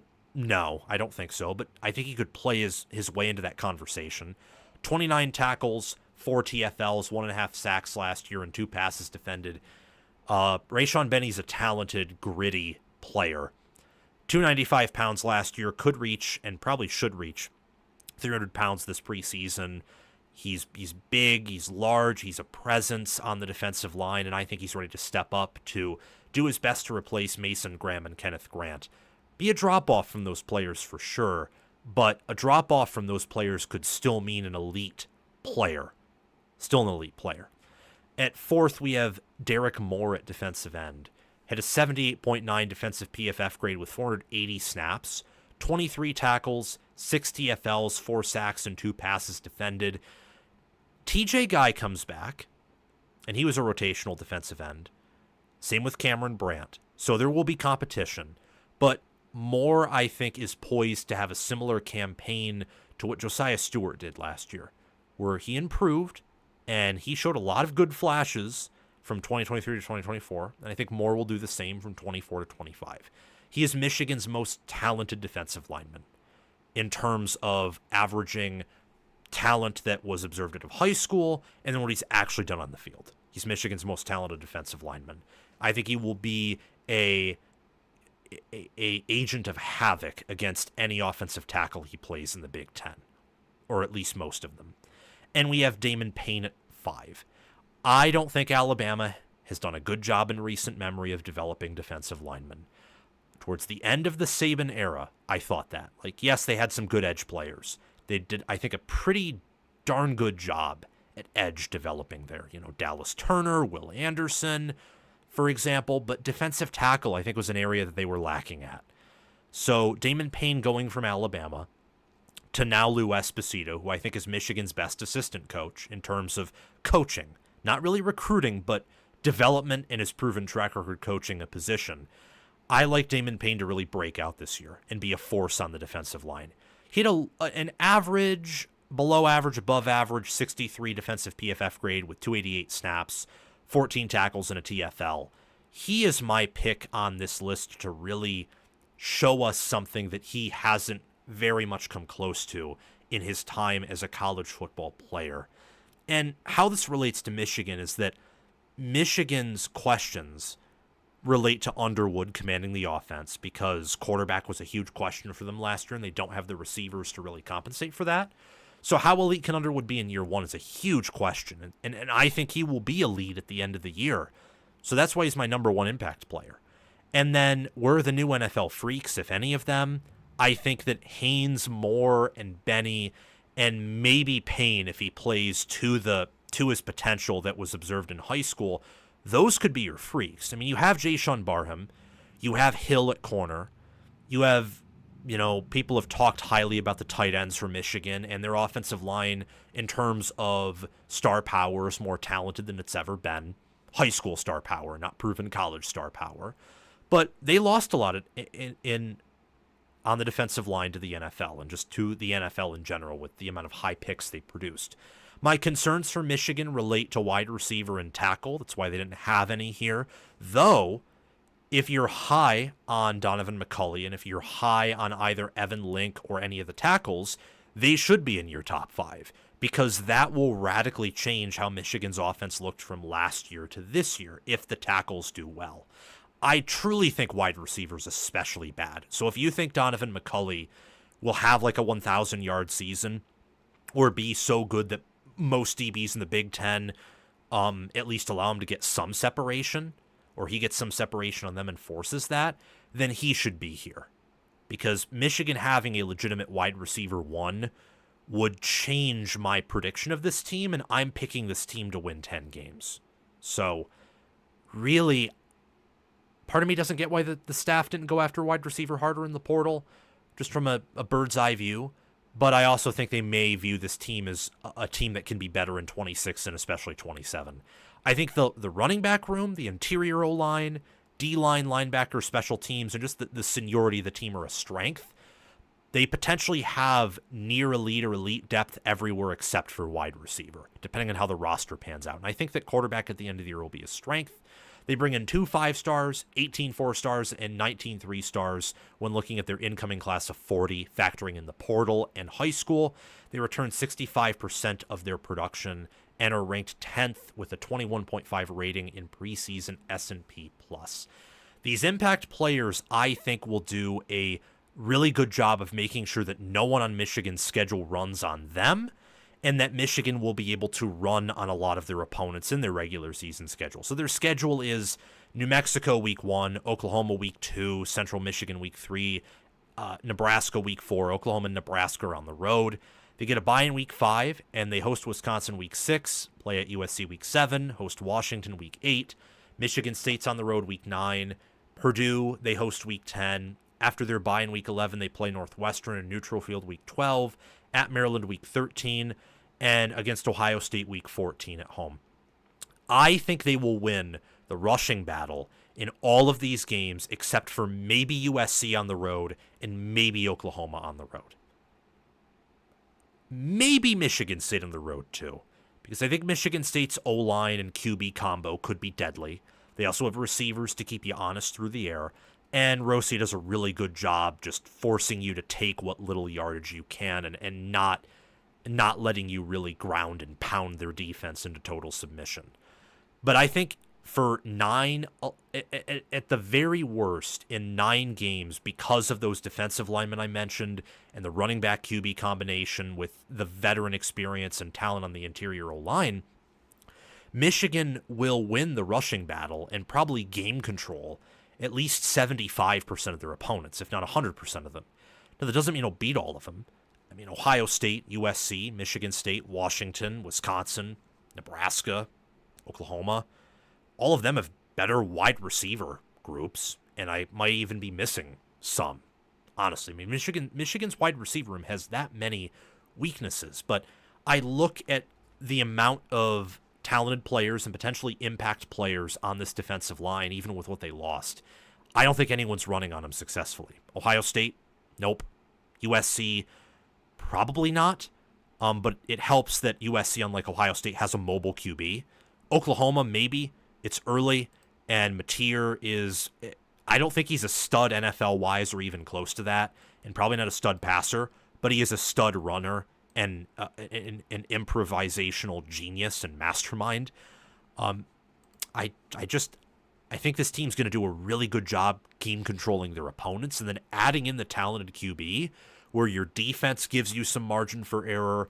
Your offensive line at least allows you to run the ball. I don't know if they'll protect you that well, but they'll allow you to run the ball along with the running back room that you have and the tight ends and Max Brycen at fullback that you have.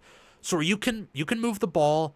If you are succeeding, you can do a lot, and Underwood obviously wants to do a lot. He wants to hit the downfield throws. He wants to, be productive in college and ball out. That's why he originally committed to LSU, and that's why he played at Belleville in high school.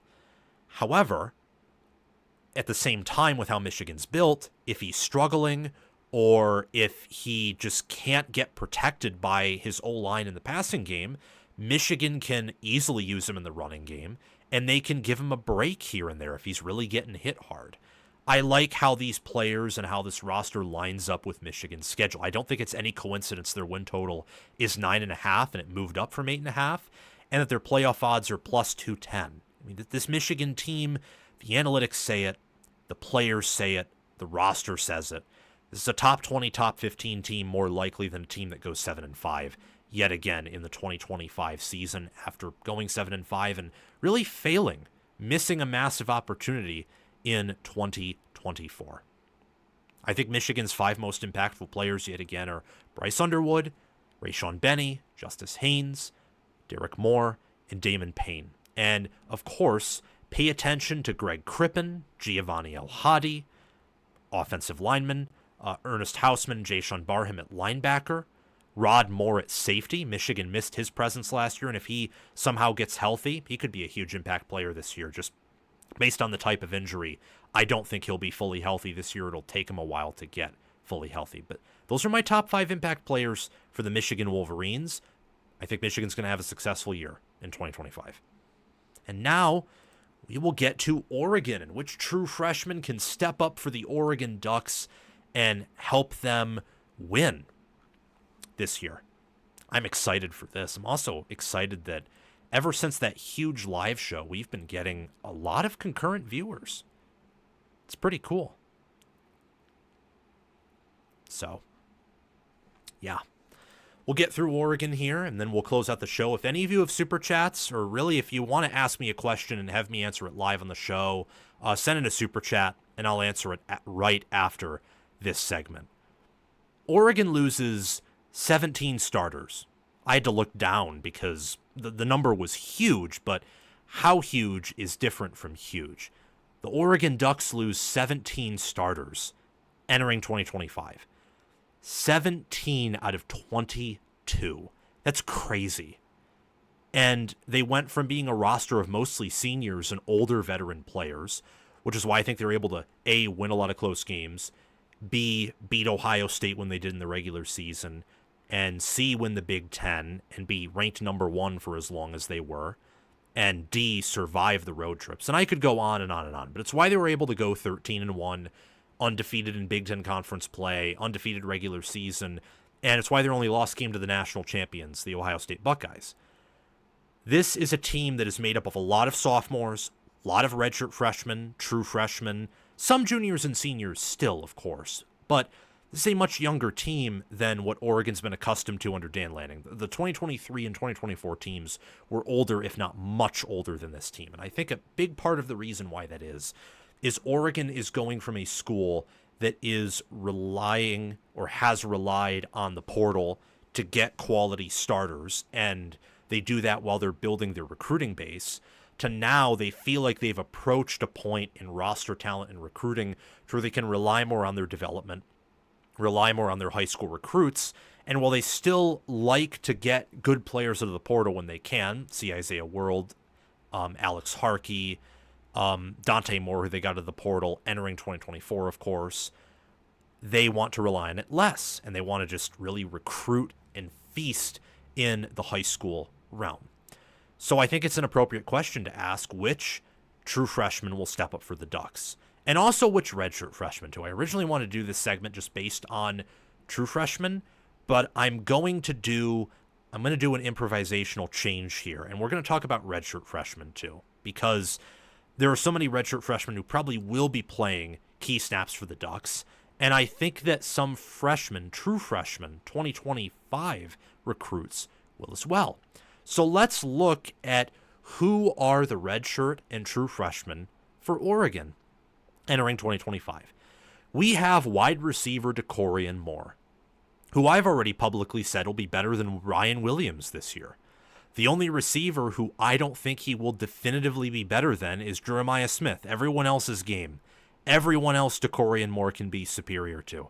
9th overall player, number 1 wide receiver in the 2025 class, 5'11", 182 pounds. He's projected to start at wide receiver, and I think that was especially solidified with Evan Stewart going down. He'll redshirt this year probably, and probably be back for Oregon this coming season because he is a talented player. And I think Oregon develops well at wide receiver, and I think they recruit well there.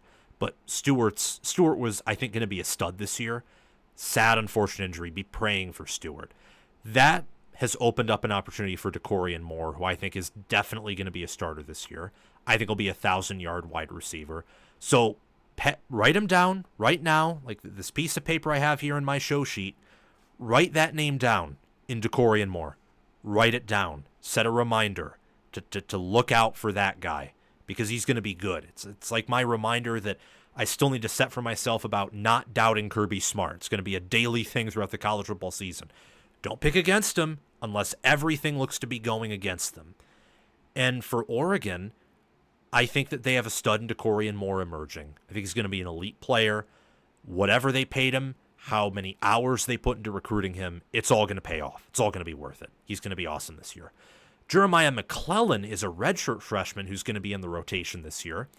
86th overall player for the 2024 class, an 18th best receiver, right now listed at 6 foot, 190 pounds, second string wide receiver.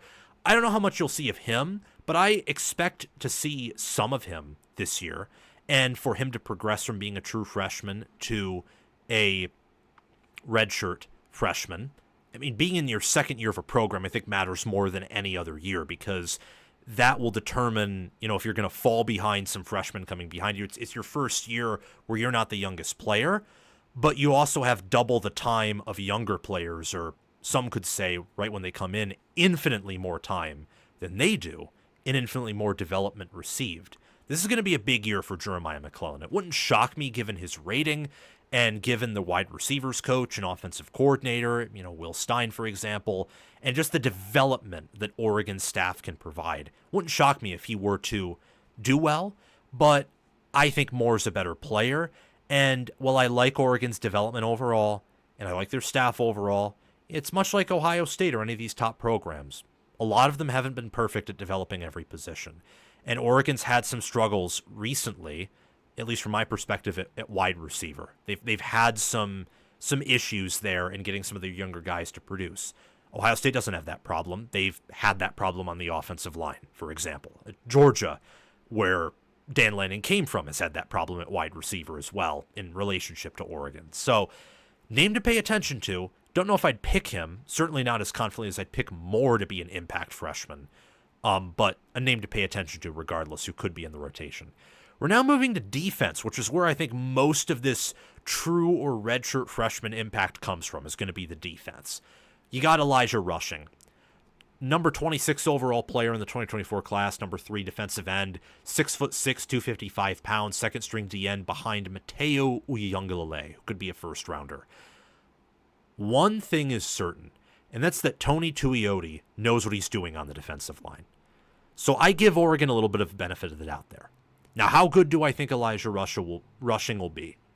Well, Tatum Tuioti and Mateo Uyunglele are one of the best defensive end duos in America, potentially the best. So I don't think he'll get a ton of playing time. But he'll be involved in the rotation, and I think you will see moments where it's like, oh yeah, this guy's going to be a force to be reckoned with. So look out for him. Aiden Breland, he's injured, but I love him. 36th overall player in the 2024 class, 8th overall defensive tackle, 295 pounds, 6'5", good size, good build, prototypical, almost Georgia-esque defensive tackle. He's hurt with what I think is going to be a minor injury based on what I read. If he is healthy at any point in the year, because he'd probably be in the second string if he's healthy, Oregon starting Bear Alexander and Amari Washington there. Their defensive tackle group starting is definitely weaker than their D-end and edge group. I like for Breland to get significant playing time on the field if he's healthy.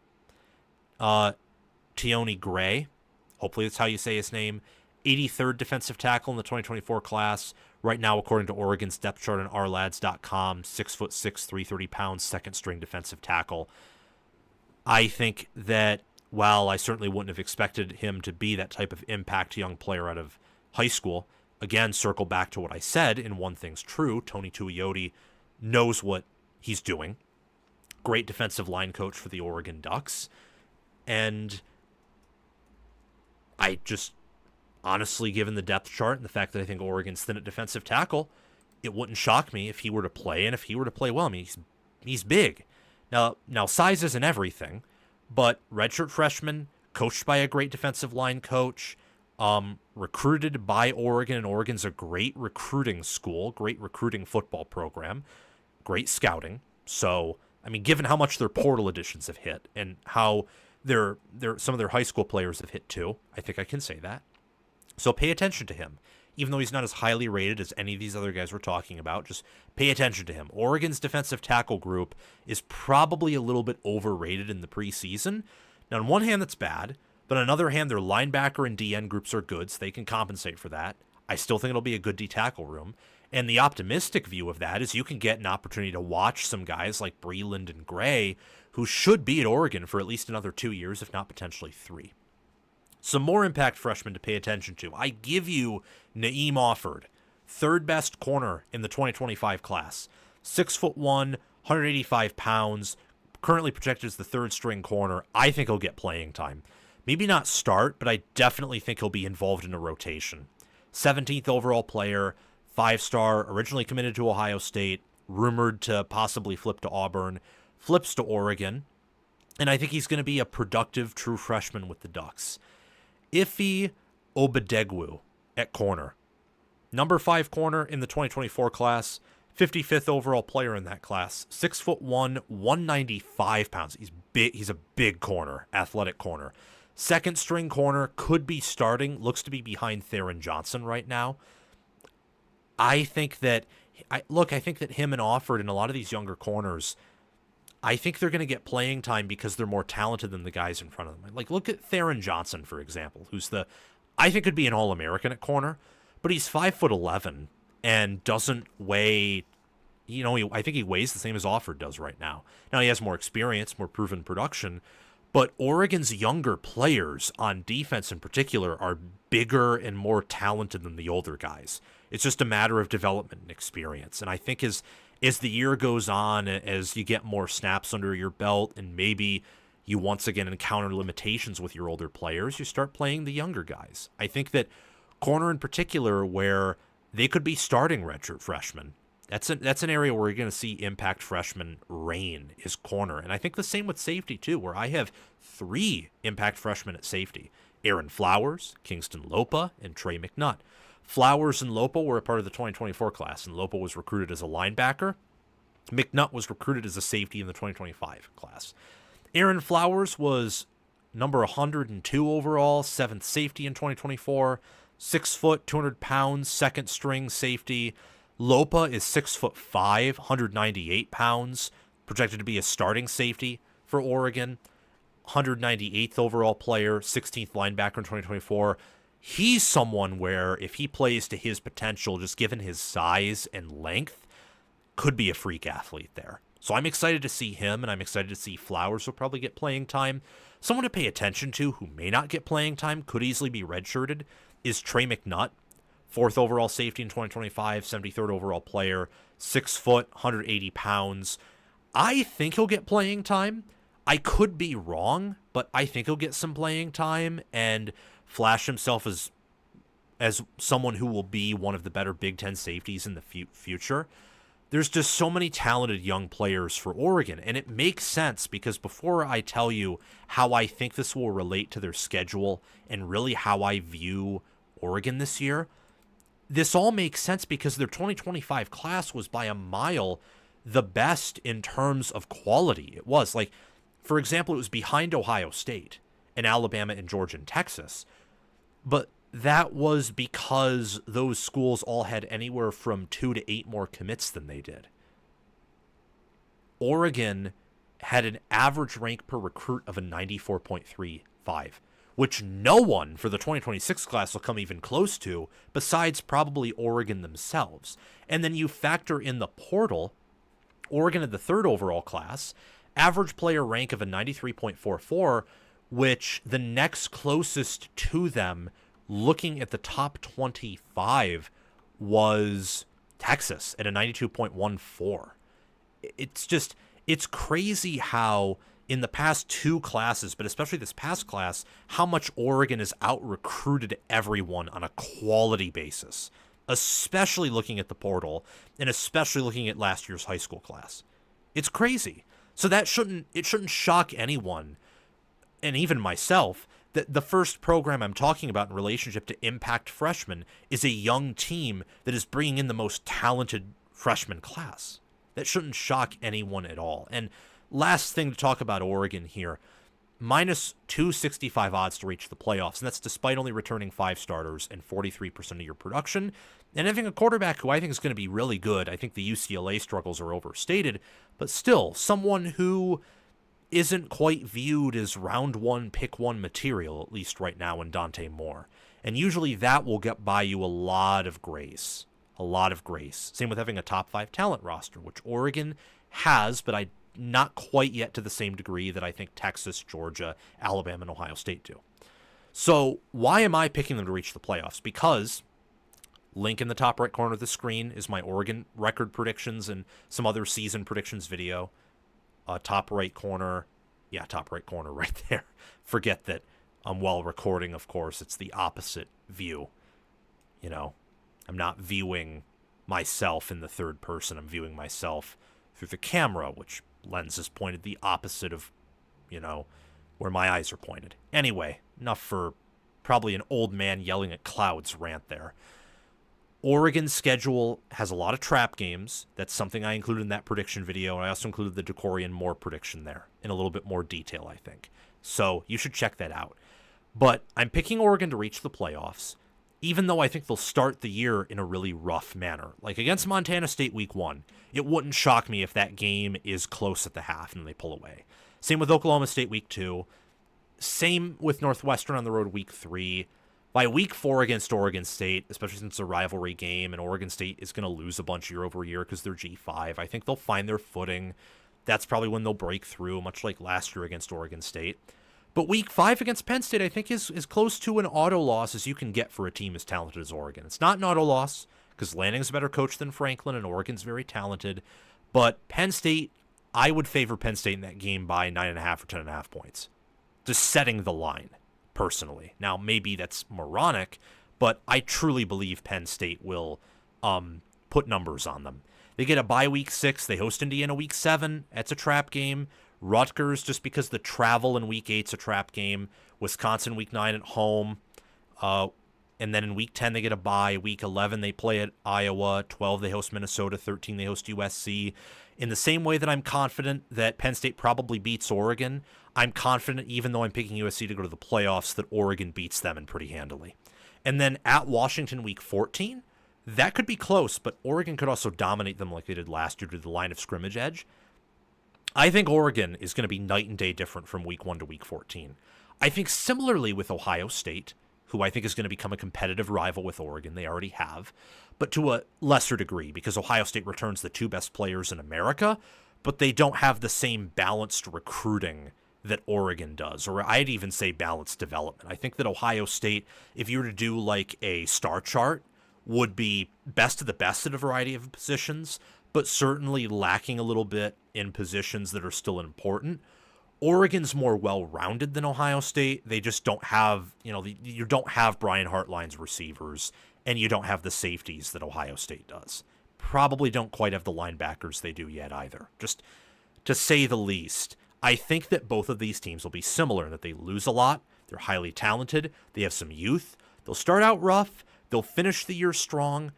Don't think they should be national championship favorites, but I think especially with Oregon, because of how young they are and because of how well they've recruited in a balanced manner, and I think they'll reload on the O-line, this is a team that by week 13, 14, by November, they're going to look way different than they were in September. And I think that's because many of these freshmen, redshirt freshmen or true freshmen, are going to step up. I like Dante Moore at quarterback. I like Mackay Hughes at running back. I like Kenyon Sadiq at tight end, who I think is the best tight end in America. I love their offensive line. And I love their linebackers. I think Devin Jackson's going to be good, and Bryce Betcher coming back is huge. And I think their staff overall, minus Lupoy, is a strength. But their freshman wide receivers, you see this with my strengths, they're freshmen. So that's DeCorian Moore and McClellan. And then their DBs, redshirt freshmen and true freshmen. Those could be strengths if they play their cards right. And I love what they bring in this class, as many 5 stars as 3 stars. Watch out for the Oregon Ducks. And you should watch out, not just because of Dan Lanning and not just because of their talent profile, but because of the young players they have who, once they get acclimated to the college game, get a few snaps underway and learn some lessons, they're a dangerous, dangerous bunch. I think, much like Ohio State last year, and to a certain degree this year, where had some clunkiness, and in the playoffs Ohio State killed, and they killed Oregon, Oregon could be that team this year, where with all the talent they have, they could have some rough starts, but at the end of the year, if they figure things out, and if Lupoy makes adjustments on defense, just watch out for this team. They could be the best in America. Could. Doesn't mean they will, but they have that potential. Same with the other top 5 recruiting programs in America and more. All right, we are done. Let me see if anyone sent a super chat so I can, check if I have to reply to a comment.